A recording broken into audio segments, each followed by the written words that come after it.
الحمد لله نحمده ونستعينه ونستغفره ونؤمن به ونتوكل عليه ونعوذ بالله من شرور أنفسنا ومن سيئات أعمالنا من يهده الله فلا مضل له ومن يضلل فلا هادي له وأشهد أن لا إله إلا الله وحده لا شريك له وأشهد أن محمدا عبده ورسوله أما بعد فإن خير الحديث كتاب الله وخير الهدي هدي محمد صلى الله عليه وسلم وشر الأمور محدثاتها وكل محدثة بدعة وكل بدعة ضلالة وكل ضلالة في النار.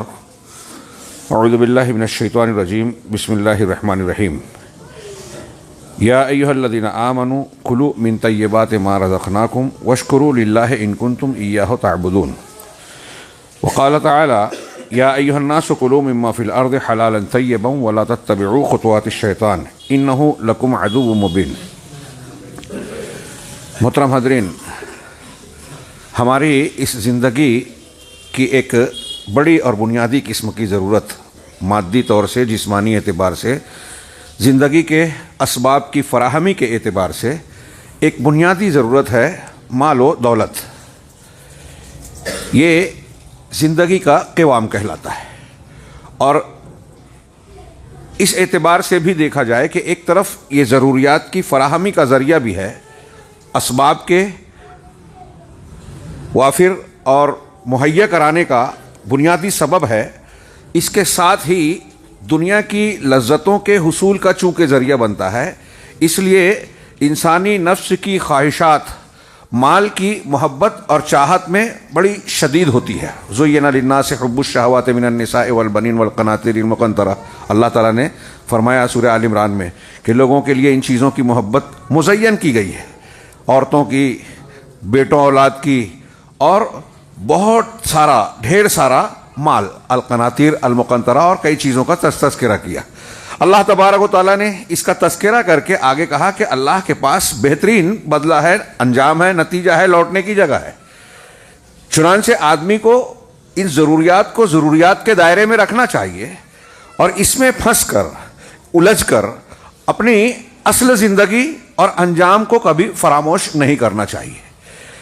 موجودہ حالات میں جب ہم غور کرتے ہیں تو انسان اس ضرورت کے پیچھے جس طرح بھاگ رہا ہے، اور آج کی جدید ترقیات اور چمک دمک کی روشنی میں مال کی محبت میں جس طرح اصول، ضابطے، شریعت اور ایمان کو طاق پر رکھتا ہے، اس تناظر میں یہ محسوس ہوتا ہے کہ عقیدے کی اصلاح، توحید کی تعلیم، شرک کی ممانعت کے ساتھ اس کے بعد سب سے زیادہ ہمارے سماج کو بار بار جس سبق کو دہرانے کی ضرورت ہے وہ یہ کہ اس مال کے حصول کے سلسلے میں ہم حرام طریقوں سے اجتناب کیا جائے.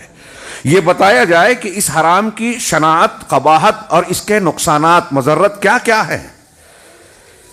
انسان دنیا بنانے کے لیے، اپنے مقاصد کو حاصل کرنے کے لیے یا ترقی کے نام پر مال کے پیچھے بھاگتا ہے، لیکن اگر وہ حرام طریقے سے حاصل کرتا ہے دولت تو وقتی طور سے اسے چاہے محسوس ہو کہ میں ترقی کر رہا ہوں، میں اونچائی پر جا رہا ہوں، لیکن حقیقت میں اگر آپ شریعت کی روشنی میں حرام مال کے نقصانات پر غور کریں تو معلوم یہ ہوگا کہ حرام کمانے والا چاہے دولت کا فگر بڑھا لے بظاہر عارضی طور سے یا لمبے طور پر، وہ حقیقت میں نقصان اٹھانے والا اور قلاش ہونے والا ہے.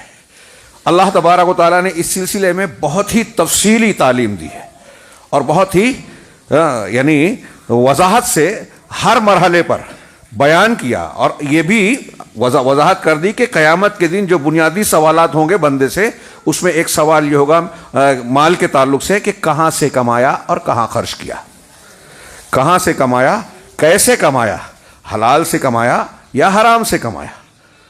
یہ ایک اہم اور بنیادی، یہ ہماری جیسے مال ضرورت ہے تو یہی ہماری آزمائش بھی ہے کہ آپ کو ضرورت ہے، آپ اپنی تقدیر اور حصے کا کھانے والے ہیں، کھائے بغیر مر بھی نہیں سکتے، جس کو جتنا لکھا ہے اللہ نے، لیکن آپ کے اس مال کے یا تقدیر میں لکھے ہوئے جو حصے ہیں اس کو حاصل کرنے کے ذرائع کیا ہیں.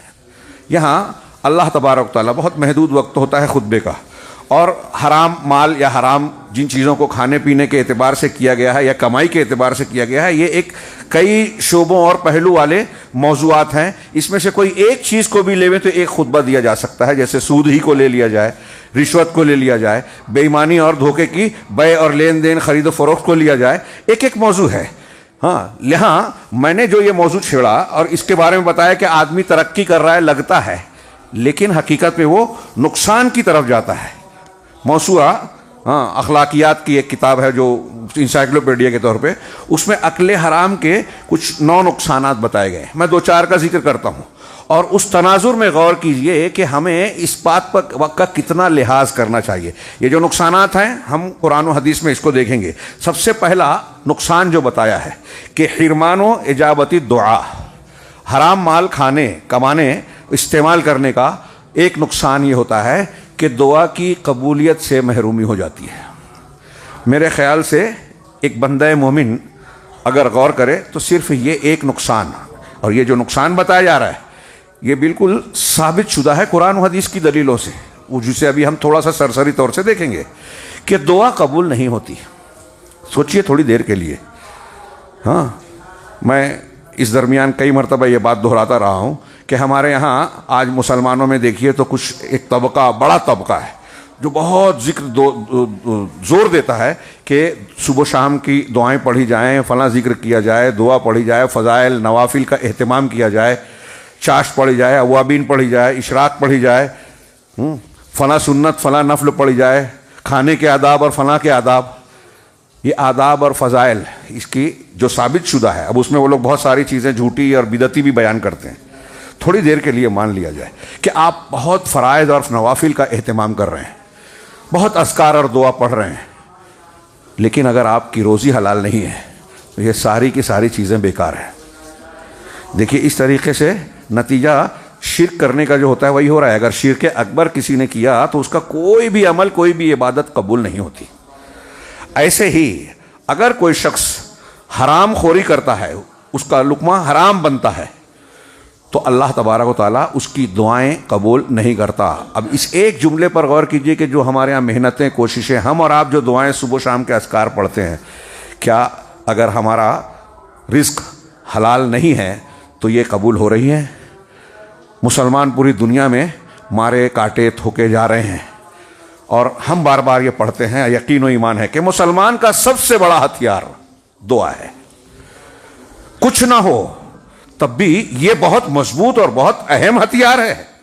میں اکثر مثال دیتا ہوں، حضرت یونس علیہ السلام مچھلی کے پیٹ میں تھے. ہم پڑھتے ہیں، واقعہ سنتے ہیں، کیا تھا ان کے پاس؟ کون سا ہتھیار تھا؟ صرف دعا کی. اللہ نے بچایا کہ نہیں بچایا؟ ایسے ہی ہمارے پاس کوئی سبب نہ ہو، کوئی ذریعہ، کوئی طاقت، کوئی وسیلہ نہ ہو، لیکن اگر ایمان ہے اور ہمارے دل سے اخلاص کے ساتھ دعا نکلتی ہے تو اللہ تبارک و تعالیٰ کے یہاں پہنچ جائے اور قبول ہو جائے. تو کوئی ظاہری سبب نہ بھی ہو، اللہ ہمارے مسائل کو حل کرے گا. یہ یقین ہونا چاہیے ایک مومن کو. لیکن حرام خور کی دعا قبول نہیں ہوتی. ابھی دلیلیں آ رہی ہے. دوسرا نقصان بتایا کہ یہ انسان کے نفس کی خست، جس کو ہم خساست کہتے ہیں، ہاں، گھٹیا پن، خست اور دناعت اس کے معمولی ہونے، گھٹیا ہونے کی دلیل ہے. جو حرام کھاتا ہے مطلب یہ کہ وہ بہت پست ہمت ہے، گھٹیا ہے. ہاں، اگر وہ علو ہمت رکھتا، حوصلے والا، اعلیٰ ظرف ہوتا تو حرام کو ہاتھ نہیں لگاتا. منہ کیا لگائے گا؟ تیسرا نقصان بتایا کہ یہ اللہ تبارک و تعالیٰ سے دوری اور لوگوں کے نزدیک ناراضگی کا سبب ہے. جب ایک آدمی حرام کھاتا ہے اللہ سے دور ہو جاتا ہے، اور حقیقت میں جلد یا دیر کوئی سامنے آپ کو شیخ صاحب اور سیٹھ صاحب اور فلاں صاحب اور ڈھیما صاحب کہے، سلام کرے، لیکن دل میں عزت نہیں کرے گا. آپ دیکھیے ہمارے یہاں جو سیاست داں ہیں، جو دارو اور سودی لین دین کرنے والے لوگ ہیں، جن کا معاملہ واضح ہے کہ وہ حرام کھاتے پیتے ہیں، تو چاہے آج یہ ہمارے یہاں کمزوری آ گئی کہ سماجی طور سے لوگ سامنے نہیں بولتے کہ تم غلط کر رہے ہو، حرام کھا رہے ہو، لیکن دل میں اس کو برا ضرور جانتے ہیں، اس کو گھٹیا سمجھتے ہیں. اور جو ایماندار ہیں، نیک ہیں، چاہے بول نہ پائیں، اس سے دوری بنانے کی کوشش کرتے ہیں کہ اس کی چائے بھی نہ پی جائے. تو یہ لوگ بھی اسے ناپسند کرتے ہیں، اور اللہ سے تو دور ہوتا ہی ہے. اسی طرح یہ حرام خوری جو ہے آدمی کے جہنم اور اللہ کے غضب تک پہنچانے کا ذریعہ ہے. جو حرام کھاتا ہے، اللہ تبارک و تعالیٰ نے جس چیز کو حرام کیا، ہاں، اس کو بندہ اختیار کر رہا ہے تو دراصل اللہ کے غضب کو بھڑکاتا ہے اور اپنے آپ کو جہنم کی طرف لے جاتا ہے. اسی طرح پانچواں نقصان بتایا کہ حرام کھانا یہ نیک عمل کے ثواب کو اور کلمہ طیبہ، الکلم الطیب یعنی جو دعائیں اذکار انسان ادا کرتا ہے، اچھی باتیں، نیک کلمات اور ذکر و اذکار کے اجر و ثواب کو، آپ کے اعمال کو ضائع کرتا ہے. کھانے کے بعد جو عمل ہو رہا ہے قبول نہیں ہو رہا ہے، اور جو آپ کر چکے ہیں وہ ضائع ہو رہا ہے. سوچئے تھوڑی دیر کے لیے، صرف میں نے پہلا دعا کے قبول نہ ہونے اور یہاں عبادات کے قبول نہ ہونے یا رد ہو جانے کا جو نقصان بتایا گیا ہے، کتنی اہم چیز ہے. ایک بندہ سوچے، غور کرے تو یہ نتیجہ پہنچے گا، چاہے ہمارا عمل کم ہو لیکن ہم حرام کھانے سے بچیں. ایک نقصان یہ بتایا کہ یہ دین کی کمزوری اور آدمی کے یقین کے کمزور ہونے کی دلیل ہے. ایک بندہ مومن جس کو یقین ہے، اللہ پہ بھروسہ ہے. جبھی میں نے ایک جملہ کہا تھا کہ اللہ تبارک و تعالیٰ نے ہمارا جو رزق متعین کیا ہے، جو لکھا ہے، ہاں وہ ہمیں مل کر رہے گا، وہ کھائے بغیر مریں گے نہیں. ہاں سلف میں سے بعض صحابہ کا، غالباً حضرت علی رضی اللہ تعالیٰ عنہ کا یا کسی صحابی کا قول ہے کہ جس طرح موت انسان کا پیچھا کرتی ہے، وہ کسی بھی جگہ جائے متعینہ وقت پر موت آ کر رہے گی. آپ کسی بڑے سے بڑے ڈاکٹر کی نگرانی میں کیوں نہ ہو، ہاں پورے انتظامات سے لیس کسی وارڈ میں کیوں نہ ہو ہاسپٹل کے، لیکن اگر آپ کا متعینہ وقت آ جائے گا تو ایک سانس اور ایک لمحے کے لیے بھی اس میں دیری نہیں ہوگی، موت آپ کا پیچھا کرے. تو جس طرح تقدیر میں لکھی ہوئی موت انسان کا پیچھا کرتی ہے، ایسے ہی تقدیر میں لکھا ہوا رزق آدمی کا تعاقب کرتا ہے یا اسے مل کے رہتا ہے. تو اب جب ہمیں یہ یقین ہے کہ اللہ نے جو لکھا ہے ہمیں ملے گا، اور جو نہیں لکھا ہے وہ کتنا بھی کر لیں نہیں ملے گا، یہ یقین اگر ہے تو آدمی حرام کیوں کمائے گا؟ سوچے گا کہ جو میرا لکھا ہوا ہے وہ حلال طریقے سے ہی مجھے حاصل کرنا ہے. تو جھوٹ بول کر، دھوکہ دے کر، سودی راستہ اختیار کر کے، حرام چیزوں کو بیچ کر، خرید کر، غلط کاغذ بنا کر کسی کی زمین بیچ دی، سرکاری زمین بیچ دی، کسی کے ملکیت پر، جائیداد پر قبضہ کر لیا، قبضہ کر کے بیٹھ گئے، کورٹ میں جو ہے دعویٰ ٹھوک دیا کہ یہ میں اتنے سالوں سے رہ رہا ہوں تو میرا ہو گیا. اس قسم کی کتنی چیزیں ہمارے یہاں رائج ہیں. ہاں تو اگر ہمیں یقین ہو کہ ہمارا جو متعینہ رزق ہے ہمیں مل کر رہے گا تو بندہ یہ کہے گا کہ میں حرام طریقہ اختیار نہیں کروں گا. اور اگر کوئی حرام طریقہ اختیار کر رہا ہے، اس کا مطلب اس کو اللہ کی تقدیر پر، اللہ کی ذات پر بھروسہ نہیں ہے، یقین کی کمی ہے، ایمان کی کمزوری ہے. اسی طریقے سے اس حرام خوری سے لوگوں کے حقوق کا ضیاع ہوتا ہے، بندوں کے حق پر ڈاکہ پڑتا ہے. اب حرام کے الگ الگ طریقے ہیں. سود خور لوگوں سے جتنا دیتا ہے اس سے زیادہ لیتا ہے، ان کا حق مارتا ہے، ظلم کرتا ہے، استحصال کرتا ہے. ہاں بنیا زمیندار جو نوچتے ہیں لوگوں کو، خون چوستے ہیں. بعض علماء نے لکھا کہ وہ ڈاکو سے زیادہ خطرناک ہے سود خور. ڈاکو تو ڈائریکٹ لوٹ رہا ہے، غلط، یہ سفید پوش بن کے جو مال اس کا نہیں ہے وہ حاصل کر رہا ہے، قرضہ دے کے، فائدہ اٹھا کے لوگوں کی ضرورتوں کا استحصال کرتا ہے کہ ضرورت مند ہے تو میں اسے قرضہ دے کے اس سے زیادہ لوں جتنا میں دے رہا ہوں. تو لوگوں کے حقوق پر ڈاکہ ڈال. اب جو بے ایمانی سے کوئی چیز بیچ رہا ہے آپ کو، آج ہم جیسے میں تذکرہ کرتا ہوں، آپ جانتے ہیں ہمارے یہاں کتنے لوگ زمین کی دلالی یا اس کا بزنس کرتے ہیں. سرکاری زمین کا غلط جھوٹا کاغذ بنا کے ہاں کسی غریب کو بیچ دیا، بیچارہ جو ضرورت مند ہے، جھوپڑے والا ہے، سوچتا ہے میرا گھر تو ہو جائے گا، سستے میں مل رہا ہے. سستا بھی بہت مہنگا ہوتا ہے، اس کی جمع پونجی ہوتی ہے. کوئی سرکاری زمین کوئی کسی دوسرے کی زمین پر قبضہ کر کے جھوٹا کاغذ بنا کے بیچ دے رہا ہے. ہاں ایک زمین بیچا، ایک زمین کو کئی لوگوں سے بیچ رہا ہے. ہمارے شہر کے واقعات سنائی دیتے ہیں اس قسم کے، اور کیا کیا فراڈ ہو رہا ہے. تو ذرا سا سوچئے کہ جو بھی آدمی خرید رہا ہے اور بعد میں وہ اس کی ملکیت نہیں بن رہی ہے تو اس کا حق مار رہا ہے کہ نہیں یہ مار رہا ہے. اور بندے کا حق مارنے کے بعد ہاں آپ 2 رکعت پڑھ لے میں، کوئی ذکر کر لے میں، لاکھ مرتبہ کسی دعا کا نصاب پڑھ لے میں، وہ معاف نہیں ہوگا. بھائی بہن کا حق، وراثت کا حق، ہاں اگر کسی نے ہڑپ کر لیا تو سوچتا ہے کہ میں نوافل پڑھ لوں اور یہ صاف ہو جائے گا، نہیں ہو سکتا. 50 مرتبہ آپ نے سنی ہوگی کہ اللہ کے رسول نے فرمایا صلی اللہ علیہ وسلم کہ مفلس کون ہے. اگر اس کا کچھ نیکی ہے بھی ایسے آدمی کی تو قیامت کے دن وہ جب آئے گا تو اس کی جو نماز روزے اور نوافل اور اذکار کی جو دعائیں اور اس کے ثواب ہیں، حقدار آئے گا اور کہے گا کہ اللہ مجھ پر ظلم کیا تھا، میرا مال ہڑپ کیا تھا، مجھ کو گالی دی تھی، میری غیبت کی تھی، ہر حقدار کے حق کو اس کی نیکیوں سے بانٹ دیا جائے گا، اس کی نیکیاں ختم ہو جائے گی، حقدار باقی رہیں گے، اب ان کے گناہ اس کو دیے جائیں گے اور آخر میں یہ جہنم میں جائے گا۔ یعنی دوسروں کا حق مارنے والا جب نیکی کرتا ہے تو اپنی نیکیاں دوسروں کے لیے کر رہا ہے، آپ کی نیکی دوسرے کے کام آئے گی اگر آپ اس کا مال دھوکے سے کھا رہے ہیں، اس کا حق مار رہے ہیں۔ اسی طریقے سے عقل حرام جو ہے، حرام خوری، یہ بدن اور عقل کے نقصانات کا سبب ہے، آپ کو جسمانی طور سے بھی نقصان پہنچائے گا اور عقلی طور سے بھی کن ذہن بنائے گا۔ رزق حلال میں برکت ہوتی ہے، رزق حرام میں بے برکتی اور نقصان ہوتا ہے، روحانی اعتبار سے بھی اور مادی اعتبار سے بھی۔ اب یہ سب کے سب ہو ہی گئے، نواں سبب جو ذکر کیا ہے کہ یہ مختلف قسم کے دنیاوی مصائب کا سبب ہے اور عذاب کا سبب ہے۔ یہ آخر والا نوٹ کریں، مسلمانوں پر مصیبتیں تکلیفیں آتی ہیں، دشمنوں کا تسلط ہے، ہمارے خلاف قوانین بن رہے ہیں، ہم کو بدنام کیا جاتا ہے، ظلم بھی ہوتا ہے، جیل میں بھی ڈالا جاتا ہے، بدنام بھی کیا جاتا ہے، جھوٹ بولا جاتا ہے، ہم صفائی بھی نہیں کر پاتے، ہمارے نوجوانوں کو پکڑ لیا جاتا ہے، باتیں سنی نہیں جاتی ہے، مسلمانوں کو کھلونا بنا دیا گیا پوری دنیا میں، ہندوستان میں تو ہے ہی، فلسطین کبھی جو ہے اس سے جو ہے خون ہمارا رشتہ ہے تو کبھی کسی اور جگہ سے زخم بہتا ہے، پوری دنیا میں یہ زک لگائی جا رہی ہے۔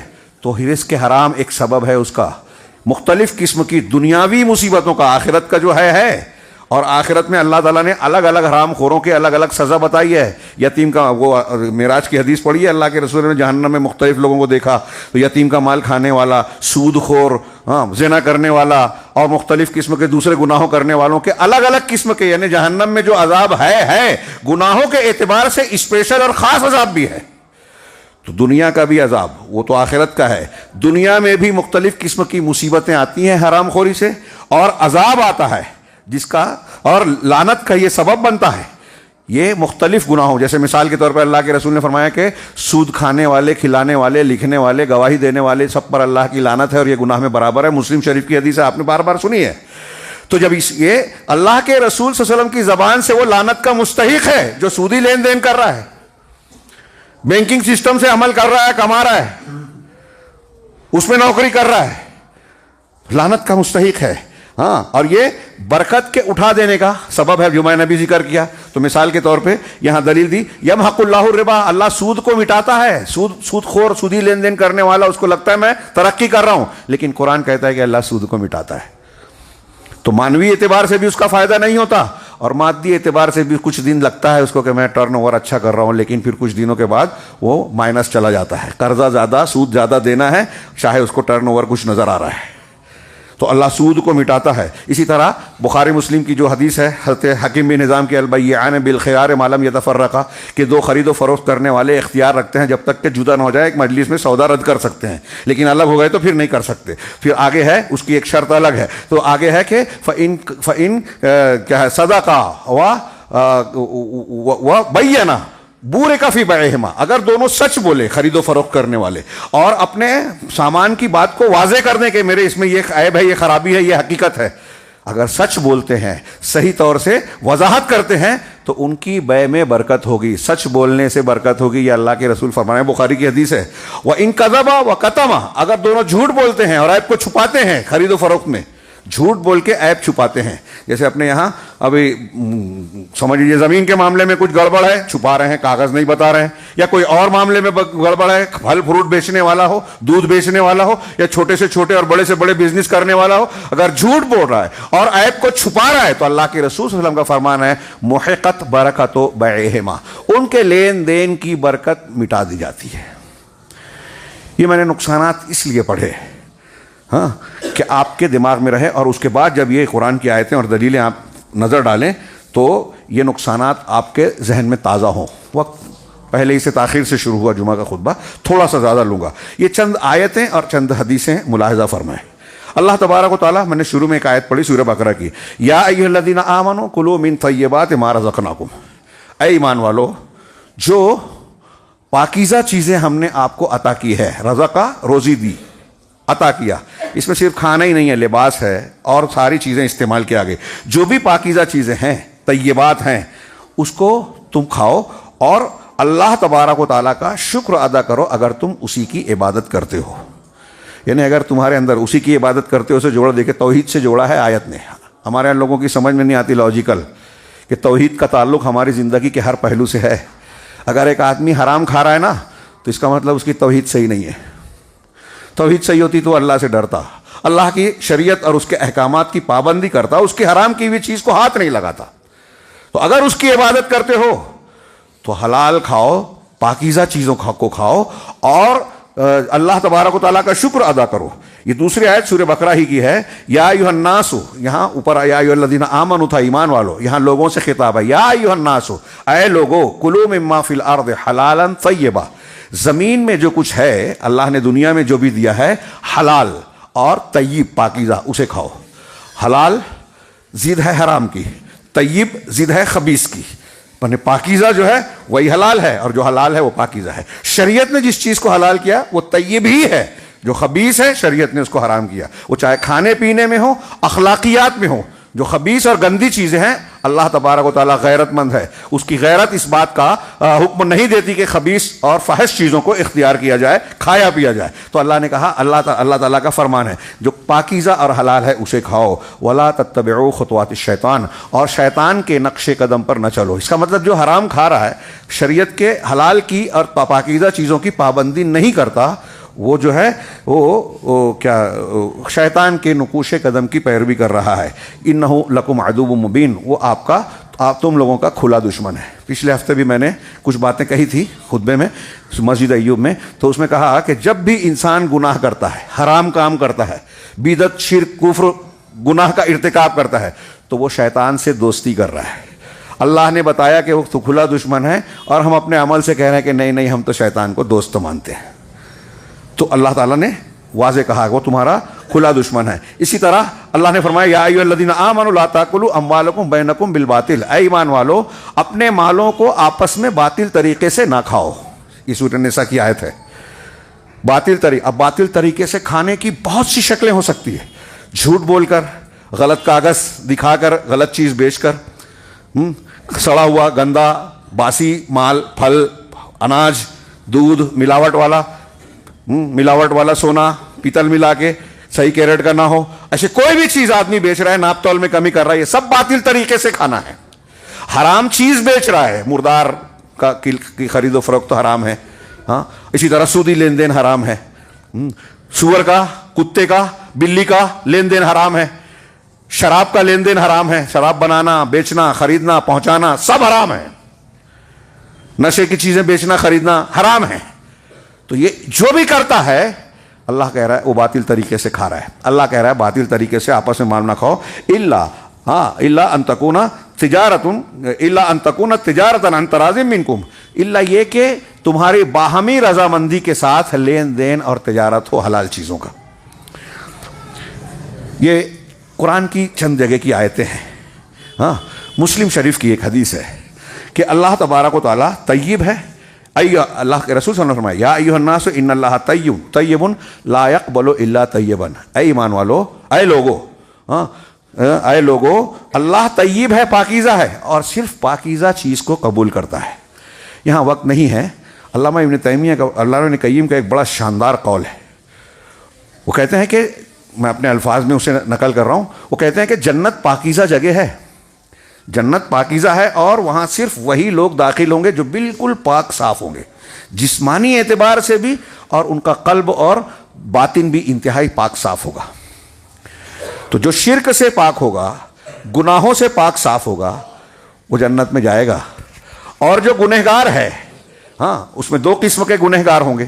ایک ایسے گناہ جو ہے وہ گندگی ہے، تو ایک گندگی ایسی ہوگی جو جہنم میں جانے کے بعد اللہ کی مشیت کے مطابق کچھ دن رہ کر اس کی گندگی صاف ہو جائے گی. تو وہ جہنم سے نکالا جائے گا، اللہ تعالیٰ صاف کر دے گا اس کو، اللہ کی مشیت اور حکم ہوگا، وہ صاف ہو جائے گا اور جنت میں جائے گا.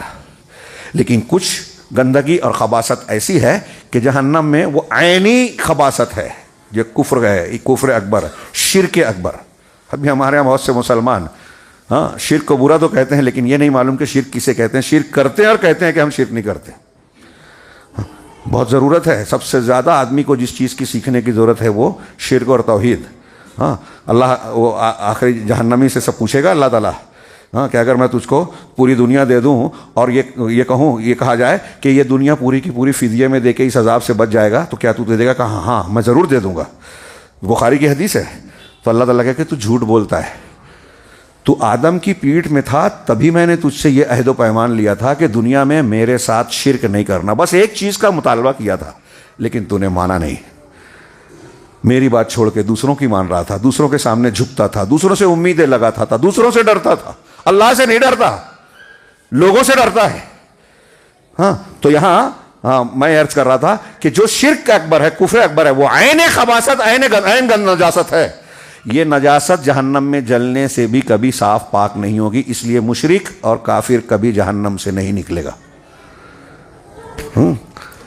حرام خور اگر مومن ہے تو ہو سکتا ہے جہنم میں جائے, اللہ نے بتایا, اللہ رسول نے بتایا.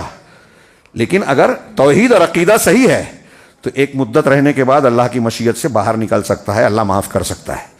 مشرک معاف نہیں ہوگا, کافر معاف نہیں ہوگا. اور اسے بھی لائٹلی نہ لیا جائے کہ ارے چلو معاف تو ہو جائے گا, کچھ دن رہ لیں گے.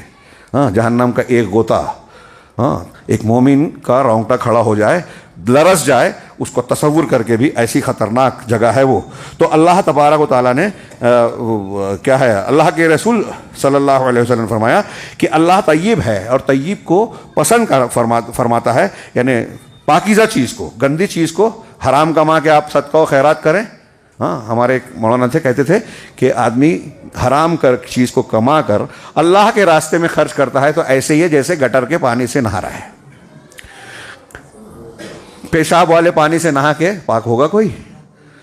تو ایسے ہی حرام پیسہ جو لوگ خرچ کرتے ہیں, صدقہ و خیرات کرتے ہیں کہ چلو سودی لین دین کر لیا, کسی دوسرے کا حق مار لیا, 4 غریب کو کھلا دیے تو ہمارا معاملہ صاف ہو جائے گا, ایسا نہیں ہے. تو اللہ نے کہا کہ اللہ قبول کرتا ہے طیب اور پاکیزہ کو. سوچئے, پاکیزہ چیز ہوگی تو دعا قبول ہوگی, پاکیزہ چیز ہوگی تو صدقہ و خیرات اور نیکیاں قبول ہوگی, زکوٰۃ اور حج قبول ہوگا, ورنہ نہیں. اللہ نے فرمایا کہ اللہ تبارک و تعالیٰ نے مومنین کو بھی اسی بات کا حکم دیا ہے جس کا انبیاء اور رسولوں کو, وَإِنَّ اللَّهَ أَمَرَ الْمُؤْمِنِينَ بِمَا أَمَرَ بِهِ الْمُرْسَلِينَ, جو رسولوں کو دیا. پھر اللہ کے رسول نے قرآن کی آیت پڑھی کہ اللہ نے رسولوں کو خطاب کرے گا, یا ایھا الرسول کلوا من الطیبات ما رزقناکم, کہ وَاعْمَلُوا صَالِحًا إِنِّي بِمَا تَعْمَلُونَ عَلِيمٌ. یہ رسولوں کو خطاب کر کے کہا کہ اے رسولو, جو ہم نے تم کو حلال اور طیب چیزیں دی ہے اس کو کھاؤ, میں تمہارے اعمال کو خوب جانتا ہوں. اسی طرح اللہ تعالیٰ نے لوگوں سے کہا یا ایھا الذین آمنوا کلوا من طیبات ما رزقناکم, جو میں نے پہلے آیت پڑھی کہ اے ایمان والو, جو ہم نے تم کو روزی دی ہے اس میں سے طیب اور پاکیزہ چیزوں کو کھاؤ. پھر اللہ کے رسول صلی اللہ علیہ وسلم نے یہ کہنے کے بعد آگے کہا, صرف یہ ایک جو پہلا نقصان بتایا تھا میں نے, غور کیجئے.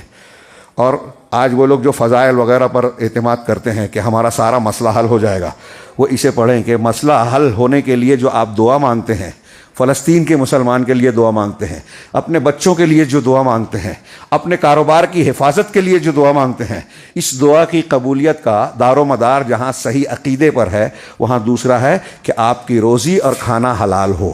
چنانچہ اللہ کے رسول نے فرمایا, پھر اللہ کے رسول صلی اللہ علیہ وسلم نے ذکر ثم ذکر الرجل, پھر ایسے آدمی کا اللہ کے رسول نے ذکر کیا یطیل السفر, جو لمبا سفر کرتا ہے. حدیث میں ہے کہ مسافر کی دعا اللہ قبول کرتا ہے. اس لیے ایک کیفیت بتائی کہ جو لمبا سفر کرتا ہے, اشعث اغبر, جس کے بال بکھرے ہوتے ہیں, پریشان حال ہے اور غبار آلود ہے وہ. یہ دیکھیے اس کی پریشانی کا تذکرہ کرتے ہوئے اللہ کے رسول نے یہ کیفیت ہوئی. اب ایسی حالت میں سفر میں ہے, پریشان حال ہے, مجبور ہے, اور پھر یمد یدہ الی السماء, اپنے دونوں ہاتھوں کو آسمان کی طرف اٹھاتا ہے اور کہتا ہے یا رب یا رب, اے پروردگار اے پروردگار. لیکن اللہ کے رسول آگے فرماتے ہیں وَمَطْعَمُهُ حَرَامٌ وَمَشْرَبُهُ حَرَامٌ وَمَلْبَسُهُ حَرَامٌ وَغُذِيَ بِالْحَرَامِ فَأَنَّىٰ يُسْتَجَابُ لَهُ, کہ اس کا کھانا حرام ہے, اس کا لباس حرام ہے, اس کا پینا حرام ہے, اس کا لباس حرام ہے, اور وہ حرام کی غذا سے پلا بڑا ہے, تو اس کی یہ دعا کیسے قبول کی جائے گی؟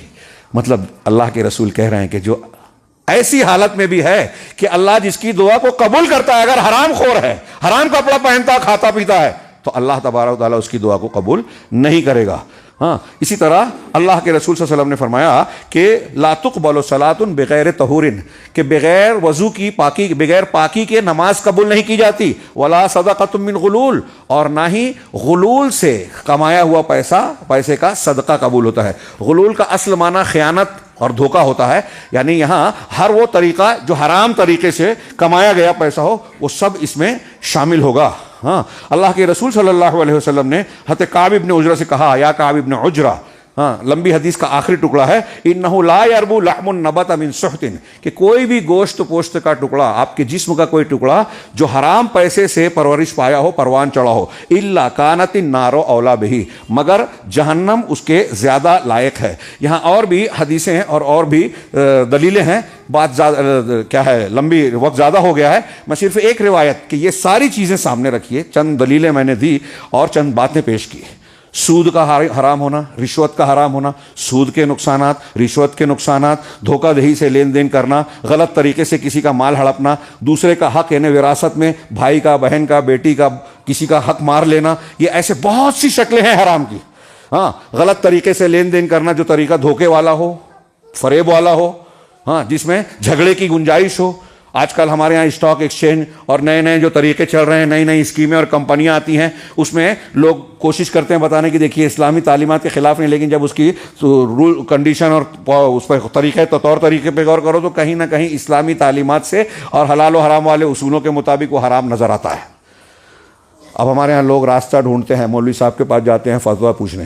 اب مولوی صاحب بھی بولتے ہیں کہ ہندوستان میں اگر سود کو حرام قرار دیں، اسٹاک ایکسچینج میں پیسہ نہ لگائیں تو ترقی کیسے کرے گا آدمی؟ بتائیے، اللہ کے رسول کہہ رہے ہیں کہ جو سچ بولے گا اللہ اس کو برکت دے گا، جو جھوٹ بولے گا اللہ اس کی برکت مٹا دے گا۔ اور مولوی صاحب کہتے ہیں کہ ہندوستان میں جھوٹ بول کے بھی کما لیں گے۔ جھوٹ سے مراد صرف وہی جو جھوٹ بولا جاتا ہے وہ نہیں، جو سارے غلط طریقے ہیں سب مراد ہے میری اس میں۔ تو اللہ اور رسول پر یقین نہیں ہے، ایمان نہیں ہے، شریعت کو ماننے کا جذبہ نہیں ہے۔ یہ ساری چیزیں سامنے رکھیے اور پھر اب وہ حدیث یاد کریے بخاری کی، میں نے خود بارہا پیش کیا ہے، آپ نے بہت سنا ہوگا۔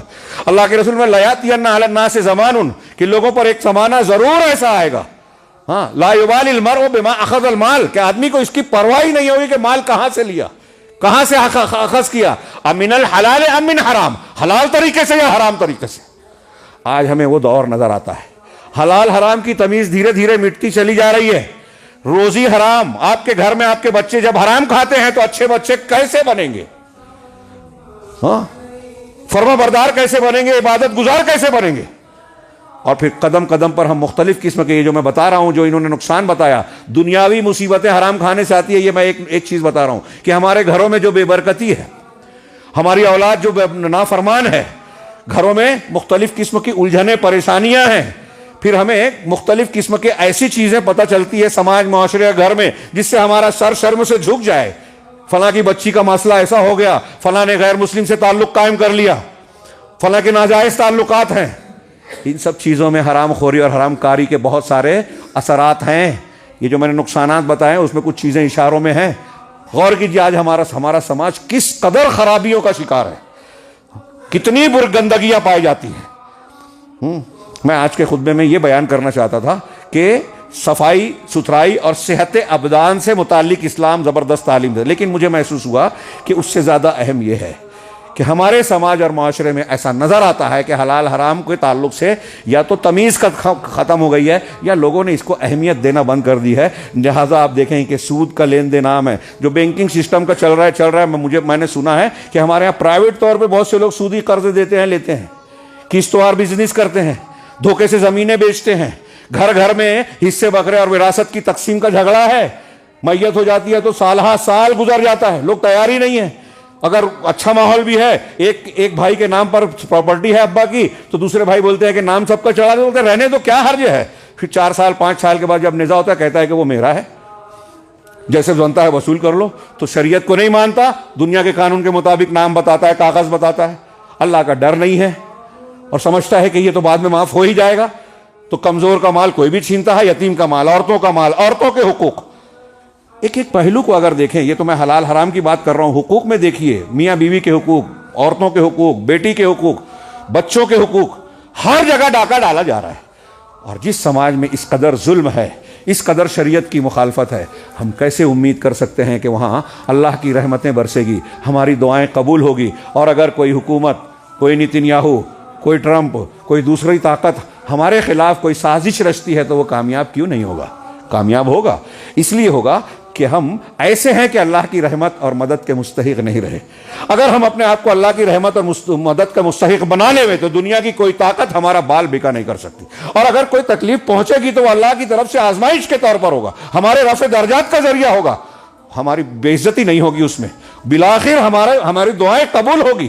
اس طرح رائے گاہ نہیں ہوگا کہ پوری دنیا میں ذلیل کیے جا رہے ہیں، دعا کر رہے ہیں، یہاں سے لے کے حرم تک، اور دعائیں قبول ہوتی ہوئی نظر نہیں آتی۔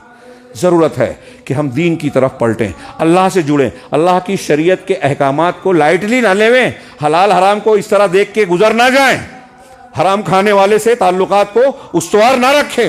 جب ہم سماج میں نفرت کا مظاہرہ کریں گے، جو سود کھاتا ہے اس کے گھر دعوت نہیں کھائیں گے، اس کے گھر اپنی بچی کا رشتہ نہیں کریں گے، تو وہ سوچنے پہ مجبور ہوگا کہ مجھے اپنا دھندا کاروبار درست کرنا چاہیے، اپنی کمائی کا ذریعہ کھلے عام حرام نہیں رکھنا چاہیے، ورنہ لوگ میرے گھر کھائیں گے نہیں، میری دعوت میں آئیں گے نہیں۔ جب ہم نے یہ بند کر دیا تو لوگ بھی جری ہو گئے کہ کیا فرق پڑتا ہے، حلال سے کماؤ حرام سے کماؤ، پیسہ ہے تو لوگ سلام کرتے ہیں، پیسہ ہے تو لوگ دعوت میں آتے ہیں، سیٹھ صاحب، فلاں صاحب اور ڈھیوا صاحب کہتے ہیں۔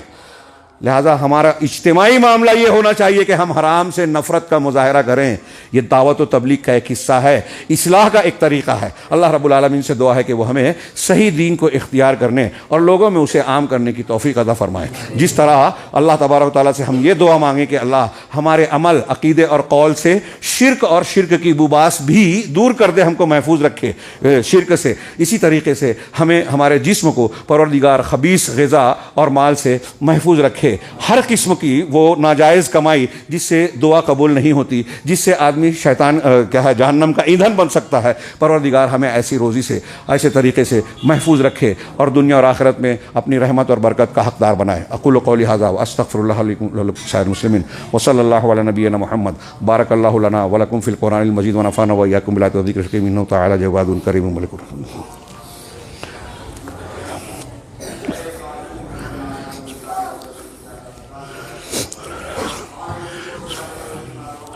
الحمد للہ نحمده ونستعینه ونستغفره ونؤمن به ونتوکل علیہ ونعوذ باللہ من شرور انفسنا ومن سیئات اعمالنا من يهده الله فلا مضل له ومن يضلل فلا هادي له واشهد ان لا اله الا الله وحده لا شريك له واشهد ان محمدا عبده ورسوله اما بعد فاعوذ بالله السميع العليم من الشيطان الرجيم بسم الله الرحمن الرحيم ان الله وملائكته يصلون على النبي يا ايها الذين امنوا صلوا عليه وسلموا تسليما اللهم صل على محمد وعلى ال محمد كما صليت على ابراهيم وعلى ال ابراهيم انك حميد مجيد اللهم بارك على محمد وعلى ال محمد كما باركت على ابراهيم وعلى ال ابراهيم انك حميد مجيد عباد الله رحمني ورحمكم الله ان الله يأمر بالعدل والاحسان وايتاء ذي القربى وينهى عن الفحشاء والمنكر والبغي يعظكم لعلكم تذكرون اذكروا الله يذكركم وادعوه يستجيب لكم ولذكر الله تعالى أعلى وأجل وأكبر